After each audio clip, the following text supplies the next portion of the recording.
Bonsoir à toutes et à tous, bienvenue sur le plateau d'Au Petit Pilier. Toute l'actualité du ballon ovale en Nouvelle-Aquitaine, c'est tout de suite et pendant 20 minutes. Sur ce plateau, nos deux spécialistes ce soir, tous les deux journalistes, Nicolas Paolorsi, journaliste à RMC Sport. Bonsoir Nicolas, merci d'être avec nous.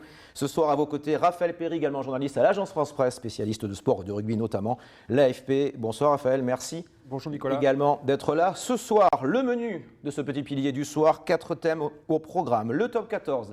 Bayonne tout d'abord, la perf du week-end, vainqueur au Stade Français pour la première fois depuis une décennie. Nous parlerons de la contre-performance, entre guillemets, de la section paloise, première défaite à Brive, malgré une certaine supériorité numérique. La Pro D2, pas de match, mais le gros débat du soir, c'est à quoi joue le président du BO, Jean-Baptiste Aldiger, encore au cœur d'une polémique. Nous évoquerons également les élections à la présidence de la Fédération française de rugby, avec l'élection de Bernard Laporte ce week-end. Réélu de justesse, mais réélu quand même. Messieurs, d'abord, premier débat. L'Aviron bayonnais, la perf de ce week-end de top 14, une équipe remaniée, en tout cas expérimentale, et qui s'est très logiquement imposée au Stade Français. Ouais, franchement, ils ont dominé de la tête et des épaules ce match. Ils n'ont pas été inquiétés par le Stade Français. Ce qui, moi, m'a plu quand on a vu ce match, c'est surtout la jeunesse bayonnaise qui a vraiment été très solide. C'est une équipe qui a envoyé du jeu. C'est quand même difficile d'aller jouer à Jambouin face à un club du Stade Français en plus qui avait des retours très importants dans son effectif. Et on a vu une paire de centres très enthousiasmante, insouciante, qui a vraiment créé du jeu. Ça, c'était super. Et puis on voit que Bayonne joue sa carte à fond. Et on sait que dans ce championnat, aller gagner à l'extérieur, qui plus est sur la pelouse du Stade Français, ce sont des points très très importants dans l'optique du maintien. Raphaël, vous êtes impressionné, peut-être un peu fort le mot, en tout cas admiratif, ouais, c'est bien, j'aime bien admiratif, la victoire de Bayonne à Paris. Tout à fait, il y a eu des prémices contre Clermont, ils étaient remontés, ils avaient gagné, battu les Clermontois. Nicolas a raison sur les jeunes, notamment les deux centres, Lestrade et Muscardit, qui apportent vraiment de l'insouciance, de la fougue dans cette équipe. D'ailleurs, regardez le premier essai, c'est une percée de Lestrade, un coup de pied à suivre pour Avouvou. Et voilà, donc ça fait la différence. C'est aussi la victoire du réalisme, parce que quand même le Stade Français a eu le ballon, mais bon, ils n'ont pas réussi à s'en servir. Et grosse efficacité de Germain aussi quand même. Et ouais, c'est ok, il a tout enquillé quasiment. Les conditions météo étaient difficiles et on sait que Gaëtan Germain, c'est un buteur ultra fiable. Partout où il est passé, à chaque fois, franchement, c'était des équipes qui jouaient le maintien. Il a toujours su tirer son épingle du jeu. Voilà, joueur ultra fiable, qui aurait peut-être pu avoir sa chance un jour en équipe de France. Pourquoi pas, même si pour les standards internationaux, c'est peut-être un peu léger dans le jeu. Non, mais franchement, il y a un moment où on était dans le dur et ce joueur lui a jamais laissé sa chance. Et je trouve qu'à chaque fois, c'est un buteur très très fiable qui apporte énormément dans toutes ses équipes, un côté charismatique, leadership. Donc, un très bon Gaëtan Germain. Et franchement, on a vu Gonzalo Quesada à la fin, il était vraiment impacté par cette défaite parce qu'en plus, pour les Parisiens, c'était un match spécial. Il retrouvait Jambouin après très longtemps. Et c'est un coup dur pour le Stade Français. L'Aviron bayonnais lancé, Raphaël, ou pas ? Ils ont pris les points qu'il fallait prendre. Ils ont pris une année d'entrée à Brive, depuis ils ont battu Clermont. Ils ont battu Clermont, ils gagnent au Stade français, un peu comme l'an dernier. L'année dernière, il y avait eu l'effet Coupe du Monde, ils avaient gagné au Racing, ça leur avait permis de se lancer dans cette saison, ils étaient promus. Là, ils arrivent quand même déjà à faire la différence avec certaines équipes, comme Agen par exemple, qui en est à 3 défaites. Qui est un peu moins bien en termes d'état d'esprit. Qui est un peu moins bien, qui a des difficultés. Et bon, déjà avoir 2 victoires après 3 journées, c'est bien parti pour eux. Bayonne qui recevra l'Aviron bayonnais, La Rochelle ce vendredi soir. La Rochelle qui n'a pas joué ce week-end face au Racing en raison de l'épidémie de Covid au Racing. Nicolas, La Rochelle, Agent Daugé vendredi. Bon, on ne parle pas de test parce qu'à chaque fois le top 14 c'est tellement relevé, mais pour l'Aviron bayonnais, c'est l'occasion d'enfoncer le clou un petit peu là. C'est l'occasion de bonifier cette victoire à l'extérieur. Après, je pense que ça va être un match très compliqué parce que les Rochelais vont être frais. Pour le coup, c'est le Racing qui est impacté par les cas de Covid, pas La Rochelle. La Rochelle a pu souffler sur cette période de Coupe d'Europe comme l'Aviron, mais il n'y aura pas ce match de top 14 dans les jambes. On parle beaucoup d'un manque de rythme. Je pense quand même que la fraîcheur physique dans ces conditions-là, avec les cas de Covid, c'est important. Je pense que ça va être compliqué pour les Bayonnais, mais s'ils s'imposent face à La Rochelle, franchement, ça sera un très très bon début de saison. Raph le disait. Il y a eu ce match face à Clermont qui a été quand même très important, je pense, dans la dynamique insufflée à l'équipe sur le début de saison. Et s'ils viennent bonifier cette victoire à l'extérieur contre La Rochelle, franchement, ça sera un super début de saison de Bayonne. Bayonne ou La Rochelle, vendredi soir, Raphaël à Bayonne. Oui, c'est à Bayonne. A priori, est-ce que les équipes qui reçoivent en ce moment sont avantagées Tout le débat est là. Quand on voit le nombre de victoires à l'extérieur, les jauges qui n'apportent pas ce que peut apporter un 16e homme généralement, on ne sait pas trop. Par contre, La Rochelle, effectivement, ça fait 1 mois qu'ils n'ont pas joué.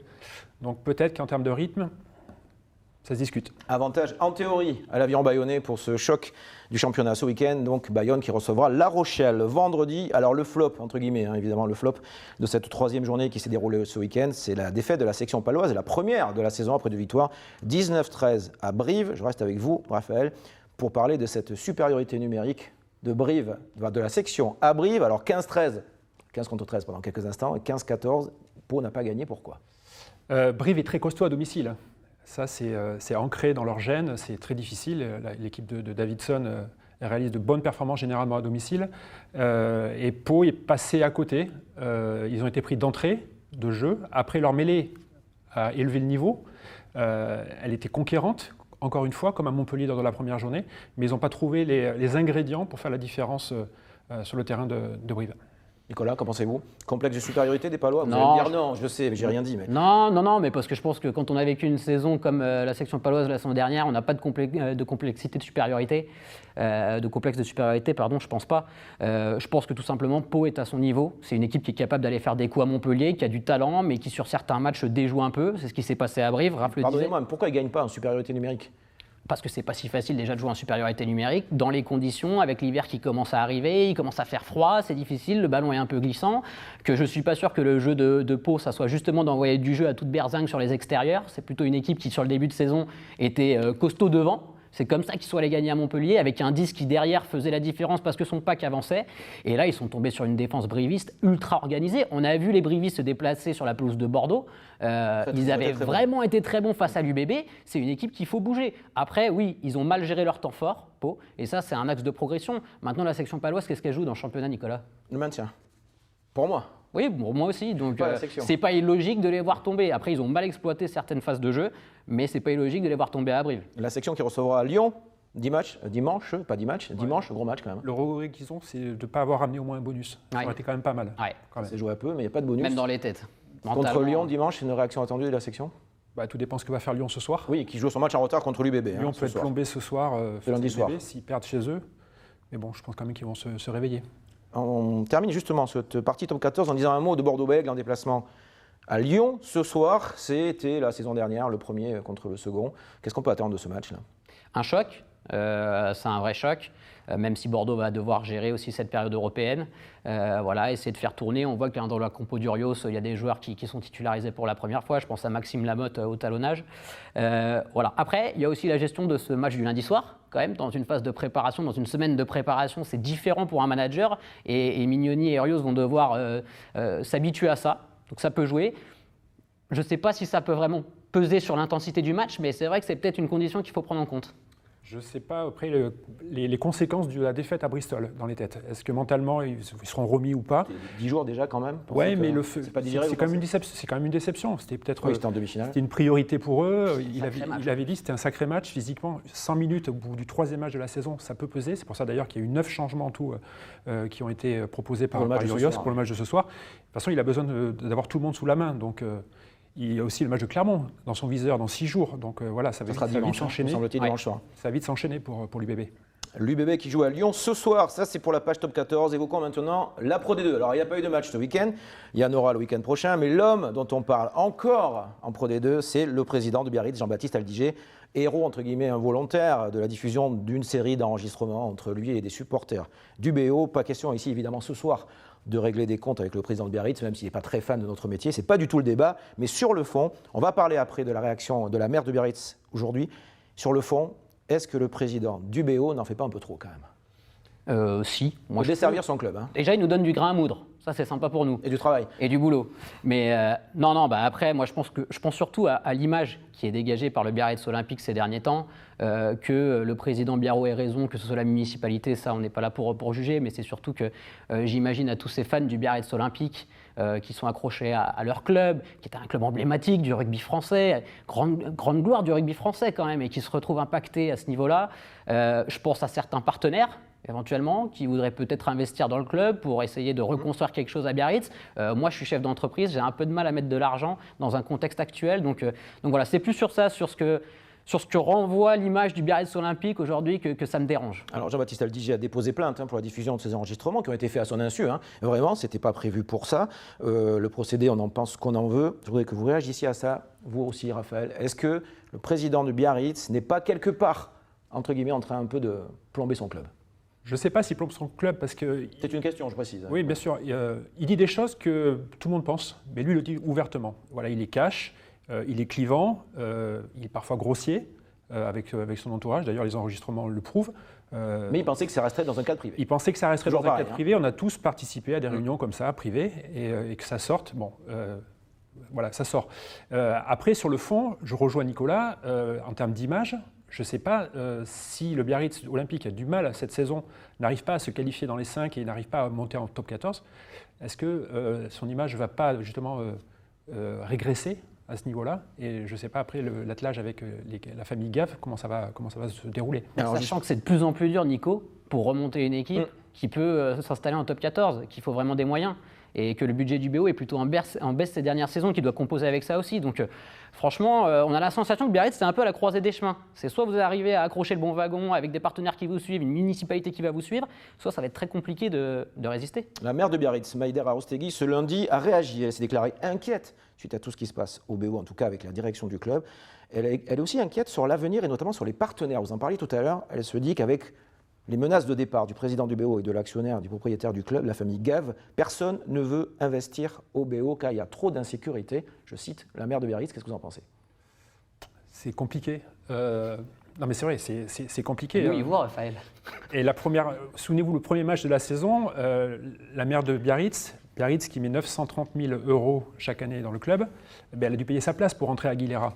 Donc voilà, ça dit les rapports qu'il y a entre le club et la municipalité. Jean-Baptiste Aldiger lui reproche quelque part de ne pas avoir tenu des engagements de campagne sur l'aménagement de ce fameux parc immobilier du stade Aguilera, où la maire de Biarritz d'ailleurs a annoncé aujourd'hui qu'elle allait lancer une consultation dans tout Biarritz pour avoir l'avis des Biarros.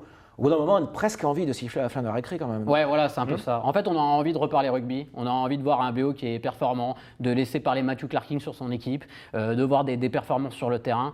C'est plus ça qui est dérangeant. Après, moi, encore une fois, je le répète, c'est vrai que pour revenir à votre question sur les partenaires, j'imagine que quand on s'associe au Biarritz Olympique, là, actuellement, c'est un peu compliqué. Tout ce qu'il en ressort dans la presse, c'est plutôt des choses négatives. C'est toujours l'image, toujours pareil. Voilà. Donc, c'est compliqué d'aller mettre de l'argent et de retrouver le nom de son entreprise associé au BO actuellement. Encore une fois, on ne dit pas que le président a tort ou raison, c'est pas ça le débat. C'est juste une question d'image. Mais on ne peut pas dissocier le résultat sportif et ce qui se passe en coulisses quand on est partenaire. C'est difficile. Ce qui est compliqué aussi pour lui, c'est voir l'Aviron Bayonnais aussi surfer sur une bonne vague. Voilà, en plus, ouais. Complètement. L'objectif de le frère ennemi de la côte basque. Le frère ennemi, tout à fait. Jean-Baptiste Aldiger, il pense aussi à manger l'Aviron Bayonnais. C'est aussi dans ses objectifs. Voilà, donc, et peut-être que Biarritz, qui sait, réintégrera le top 14 à l'issue de cette saison. Bien pour le rugby. L'an dernier, ils étaient en position de se qualifier pour les barrages quand la saison s'est arrêtée. On souhaite en tout cas au Biarritz Olympique et que l'on ne parle du BO que pour ses performances sur le terrain. On va en sortir un petit peu du terrain encore une fois pour terminer cette émission et évoquer l'élection à la présidence de la Fédération française qui s'est déroulée ce week-end. Bernard Laporte réélu dans le fauteuil face à Florian Grill avec 51,47% des voix. Ça a été très très serré, Raphaël. Oui, 200 voix. A priori, personne n'avait imaginé ce score-là, même s'il y a eu un sondage dans l'équipe la semaine dernière qui disait que Grill n'était pas très très loin finalement de Bernard Laporte. Quoi en dire? Je ne sais pas trop. Qu'il n'a jamais douté, on le voit à l'écran. Oui. Bernard Laporte dit qu'il n'a jamais douté. Il était certain de gagner. Bah, c'est beau. On n'est pas obligé de le croire quand même, quand il dit qu'il n'a jamais douté, parce que ça a été un peu tendu entre sa garde à vue au parquet national financier, qu'une affaire extérieure à cette élection, mais en termes de contexte et d'image dont vous parliez tout à l'heure, ça ne veut pas dire qu'il était serein, Bernard Laporte. Non, ça l'a impacté, surtout à ce moment-là de la campagne, ça c'est une certitude. Après, maintenant, il faut se projeter sur son deuxième mandat. Avec la perspective de la Coupe du Monde en France en 2023, il y a beaucoup à faire. Il va aussi y avoir ces rapports tendus entre la fédération et la Ligue. Comment la Fédé va peut-être aider les clubs professionnels. On sait que Paul Gauze, Bernard Laporte, ce n'est pas le grand amour. Voilà, pour pas dire autre chose. Pas vraiment. Donc voilà, mais que Bernard Laporte a laissé la porte ouverte au président de Top 14 en excluant la Ligue. Bon, ça va être très compliqué. D'ailleurs. Notamment celui d'Agen. Voilà, notamment. Il s'est félicité, Jean-François Fontenot, qui était soutien de Bernard Laporte. Ouais, mais des présidents de Top 14 sont clairement soutien de Bernard Laporte. Hein. C'est un problème d'homme, si le rugby français n'arrive pas à tirer dans le même sens pour l'équipe de France. Un problème humain entre Bernard Laporte, président de la Fédé, et Paul Gauze de la Ligue ou pas? Problème humain, problème de méthode aussi, parce que voilà, il est cash. On parlait tout à l'heure d'Aldiger, c'est un peu, je ne vais pas dire que c'est la même chose, mais il est aussi cash, il rentre dedans. Parce que c'est pas ce qu'il faut aussi un petit peu pour secouer tout ça au bout d'un moment. Après, le bilan du premier mandat de Bernard Laporte. Il n'y a pas un peu marre des compromis, un peu de l'eau tiède, non? Le bilan de Bernard Laporte, si on fait un peu le bilan de son premier mandat, il n'est pas mauvais. C'était redorer le blason de l'équipe de France, c'est plutôt fait. Mettre un sélectionneur qui tient la route, pour l'instant, les résultats parlent pour eux.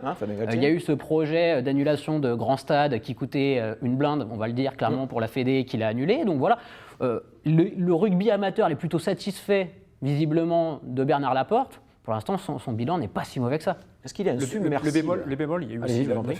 l'affaire Guinoves. Il a dû virer un sélectionneur avant une Coupe du Monde. Ça peut la foutre mal un petit peu. Et il y a aussi le fait que est-ce qu'il va se présenter il part pour 4 ans, mais est-ce qu'il va aller au bout de son mandat, sachant qu'il y a des élections à World Rugby? Peut-être qu'il va laisser son siège en cours de mandat à son numéro 2, à Serge Simon. C'est aussi dans les tuyaux. Il est insubmersible, Bernard Laporte, non? Ah Franchement, oui, quand le donné battu, archi-battu, est toujours là. En tout cas, l'échec, il ne connaît pas trop. Que ce soit en tant que joueur, sélectionneur, il entraîneur, il rebondit partout. président, il est très très fort. Qu'est-ce qui fait sa force d'ailleurs, justement? C'est pas facile quand même de. Je pense Ce genre de questions, je Bernard pense Laporte, que- qu'est-ce qui fait sa force? Je pense Ses réseaux, Je pense qu'il ne doute pas. Ouais. ses réseaux, Il est son sûr de état lui, il d'esprit. ne doute pas. Ouais, il doute pas, confiance en lui incroyable, ses réseaux, et puis et voilà, dans le management, au niveau de l'humain, c'est quelqu'un de... Moi je peux vous le dire, parce qu'à RMC, on a eu la chance de travailler un peu avec lui, c'est vraiment quelqu'un qui sur l'humain est très très fort. C'est un politique? disséquer- Un vrai politique? Complètement, un vrai politique. Vrai Il a politique. été secrétaire d'État au sport. d'ailleurs, Cash, mais c'est un vrai politique au sens où on l'entend, c'est-à-dire Cash avec son franc-parler, mais voilà. un vrai politique. capable de s'intéresser à la moindre personne comme si elle était celle la plus importante du monde. C'est ça aussi la force de Bernard Laporte? Il ne serait pas politique, il ne serait pas là où il en est déjà. Parce qu'à World Rugby, à la Fédération française, il a été secrétaire d'État, comme vous venez de le dire. Il a un parcours exceptionnel. Quand on pense qu'il est parti, il était électricien dans le Tarn. Il arrive à l'UBB, le Stade français, l'équipe de France. Voilà, donc c'est un parcours exceptionnel. Que va devenir, avant de terminer juste avec Bernard Laporte, une question sur Florian Grill, battu de justesse, mais qui a quand même fait une belle campagne, une belle élection. Qu'est-ce qu'il va devenir dans le paysage du rugby là? C'est une bonne question. Merci. C'est d'avoir une- posé. Merci Nicolas, c'est bien. Voilà. Merci Raphaël. Si vous voulez une analyse plus complète, Bah vous revenez oui, vers non, moi. je demande à Raphaël. Après, est-ce que dans 4 ans, est-ce qu'il sera encore face à Bernard Laporte? La question, on ne sait pas si Bernard Laporte y sera toujours. Je ne sais pas. Est-ce que c'était à lui de partir contre Bernard Laporte? Est-ce qu'il ne fallait pas avoir quelqu'un de plus connu? Je ne veux pas te dire qu'il n'est pas connu. Mais ça Dans se le- joue à dans le tout, comité vous l'avez dit tout à Île-de-France, l'heure, au niveau de ça la se joue à 200 voix. Dans le comité Île-de-France, il est très connu, mais ailleurs, il a eu du mal peut-être au niveau de la campagne, en termes de notoriété. Voilà, ce n'est pas évident de s'attaquer à Bernard Laporte. Bernard Ce qui Laporte. est sûr, c'est que Allez-y, c'est pardon. la première véritable opposition qu'on a pour une élection de la Fédé et que ça a été une opposition très forte. Après, on sait aussi que c'était la Ligue qui tirait du côté de Florian Grill. Est-ce qu'il ne va pas revenir dans le giron un peu de la Ligue? Bon, ça, on ne sait pas, mais c'est vrai que le match a été vraiment serré pour la première fois à la tête de la Fédé. Et quand Bernard Laporte dit dans une interview au Midi Olympique ce lundi qu'il en appelle à l'unité du rugby français, ça c'est une vraie phrase de politique. Hein. Oui, Bonne langue de bois, non? Ça sera à partir de mars, quand Paul Gauze sera parti. Exactement. Parce que c'est la bonne langue de bois quand même, ça s'engage à rien. On va dire c'est à l'unité du rugby français, c'est impossible, on le sait depuis 20 ans. Non? Bah, écoutez, quand on voit ses relations, ses déclarations sur Paul Gauze dans les médias à nos micros, on ne peut pas dire qu'il appelle à l'unité du rugby français pour l'instant, Bernard Laporte. Voilà, donc, Il n'y a pas d'unanimité en revanche derrière Paul Gauze. Vous en parliez tout à l'heure qu'il y a des présidents au top 14 qui sont quand même pro Bernard Laporte quand même. Ben, Bernard Laporte, par exemple, je pense au Stade français et à Thomas Lombard, ils sont amis, ils sont très proches. Je pense qu'il y a une vraie relation entre les deux. Jean-François Fontenot qui a affiché publiquement son soutien, Thierry Lacroix à Toulouse aussi qui est un proche plutôt de Bernard Laporte. Donc oui, je pense que ça tire un peu des deux côtés. Et les clubs pro essayent de voir leur intérêt via la Ligue ou via la Fédé, via Bernard Laporte. Oui, c'est compliqué. Gauze ne fait pas l'unanimité, je pense. Ouais. Bernard Laporte, Raphaël Péry, vous pensez qu'il est, qu'est-ce qu'on peut dire ce lundi soir? Soulagé? Ou c'est pas le mot qui, après cette élection d'après vous? Il voudra le contraire. Il voudra qu'il était sûr. Oui, il de n'a pas lui. douté, il a Oui. jamais pensé perdre, mais vraiment, bon, ça est-ce se- qu'il est soulagé? Est-ce que c'est le mot qui convient à Bernard Laporte ce lundi? J'imagine. Parce qu'il aurait disparu du paysage s'il avait été battu. Oh, il aurait rebondi. Non, il avait toujours World Rugby. Il est toujours numéro 2 de World Rugby. Donc, par contre, c'est son équipe. Qu'est-ce qu'aurait fait son équipe? Et comment se serait déroulée la Coupe du Monde, sachant qu'il y a des soutiens à Bernard Laporte qui sont dans l'organisation de la Coupe du Monde. Donc, voilà. C'est un jackpot aussi, la Coupe du Monde, pour une équipe de campagne et pour une équipe qui est en place à ce moment-là. Et bien sûr qu'il est soulagé. Ouais. Ouais, quand vous étiez en garde à vue une semaine avant l'élection, qu'il y a des sondages qui sortent dans la presse une semaine avant qui disent que ça va être très serré, même si lui, il affichait cette confiance débordante, je pense quand même que oui, il était soulagé. Bernard Laporte, l'enfant de Gaillac et qui a joué à, c'était quoi? C'est à Bègle, Bordeaux-Gironde, même pas. C'est Stade Bordelais aussi. Non, Bègle aussi. Hein, Est-ce qu'il a joué au Stade Bordelais, Bernard Laporte? Oui, avec Moscato, Simon et Bègle, avec qui il a été champion de France en 1991. Merci, messieurs, pour votre analyse rugbystique du lundi soir. Merci d'être venus sur ce plateau. On va rentrer au vestiaire un petit peu parce que dans le petit pilier, les vestiaires sont ouverts. Hein, contrairement à la plupart des sports de salle. Nous, c'est ouvert. On va rentrer au vestiaire et on se retrouve lundi prochain, même endroit, même heure. Ciao, belle soirée à vous.